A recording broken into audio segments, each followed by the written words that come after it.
ليه تفتش في النوايا أو تقلب في القلوب؟ ليه ما بتشوفش المزايا بس بتشوف العيوب؟ ليه تملي بتقرأ آية وتعتمد فهمك يا دوب، واما تتكلم معايا ليه كلامك حتف طوب؟ ليه تبرر كل غاية ولا ندخل في الحروب؟ هدعي لك بالهداية ربنا عنك يتوب. ليه وليه دايما يا سيدنا زي ما يكون بتعاندنا؟ ليه شايفنا ان احنا جهلة وان من حقك تقودنا؟ ليه شايفنا ان احنا مش فاهمين في ديننا؟ ليه شايفنا مش بنسمع من ودنا؟ ليه يكونش ان انت زايد حتة عنا واحنا عاجزين محتاجين تاخد بايدنا؟ لو يا سيدنا بس تتواضع شوية كنت هحترمك واشيلك بين عينيا.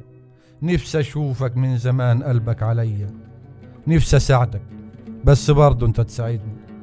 كلنا على دين يا سيدنا ومؤمنين، ده احنا حتى بطبعنا متدينين. كل اصحاب الديانات مسلمين، جددوا في الدين عشان الدين يفيدنا.